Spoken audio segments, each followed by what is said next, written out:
जुवा खेल्नु खराब हो यसमा देखिन्न केही मङ्गल नष्ट भ्रष्ट भए यसै व्यसनले ऐश्वर्यशाली नल। हजुर सम्पूर्णलाई नमस्कार छ। मैले जुवाको बारेमा एउटा कविता लिएर आएको छु यहाँहरू समक्ष। मैले धेरै अगाडि लेखेको थिएँ। वास्तवमा युधिष्ठिर भन्ने एउटा कथा सङ्ग्रह पनि छ मेरो। जुवागर भन्ने व्यङ्ग्य क्यासिनो भन्ने पनि कथा हो। युधिष्ठिरकै बारेमा मैले यो कविता लिएर आएको हो। महाभारत जुन त्यति ठुलो लडाइँ भयो, युधिष्ठिरले जुवा नखेलेको भए, शकुनीले त्यो पासा नबनाएको भए र दुर्योधनले खेल्न बाध्य नबनाएको भए महाभारत रचिने थिएन। जुवाले धेरै मानिसहरू बिग्रिएको हामीले देखेका छन्। घर बर्बाद भएको, राज्य तहस नहस भएको जुवाका कारणले जताततै खराब समाचारहरू हामी सुन्ने पनि गर्छौँ। त्यसैले विदुरले भन्नुभएको एउटा कविता मलाई याद आयो।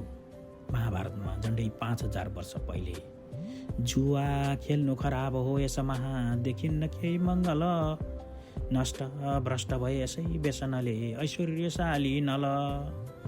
तस्मात् नराख्नु हट तिमी प्रत्यक्ष दुष्कर्मको होला दुस्सह दुर्विपाक पचिता यो दुःखको द्वार हो। जब यो दुःखको द्वारबाट जब भित्र पस्छ मान्छे, जुवा खेल्न थाल्छ, बाहिर निस्किन सक्दैन। त्यो दलदलबाट मान्छे त्यहीँ भासिन्छ। जीवन, परिवार, घर सारा बर्बाद हुन्छ। यो हामीले समाजमा धेरै देखेका छौँ। ख्यातिको हत्या, अपहरण, बालक विवेकको अपहरणपछि हत्या, यस्ता धेरै कुराहरू हामीले देखेका छौँ। कति बाहिर समाचारमा आए त कति आएनन् होला। म यहाँहरू समक्ष पस्कन गइरहेको छु युधिष्ठिर। कविताको शीर्षक छ युधिष्ठिर। केही अंश कविता लेख्ने धृष्टता गरेँ। युधिष्ठिरको नाममा जुवा, निष्ठा, सत्यको पर्याय युधिष्ठिरलाई मैले आख्यानमा उतारेँ।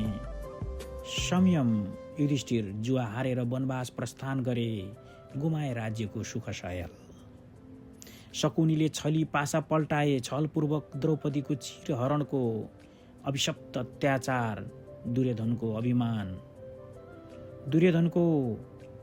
अभिमान सत्यवादी युधिष्ठिर समयसँग मुख बने। मनलाई धैर्य पार्दै आँखा चिम्लेको महाभारतका दृश्य सम्झदा भावुक हुन्छु म। धर्मराजका पिता माता भएर पनि धृतराष्ट्र र गान्धारीलाई खुलेन धर्मको आँखा। समय निरीह बेबिचारी पात्रका कुटिल चाल, शकुनी पासामा युधिष्ठिरसँगै पल्टिए पाण्डवहरू।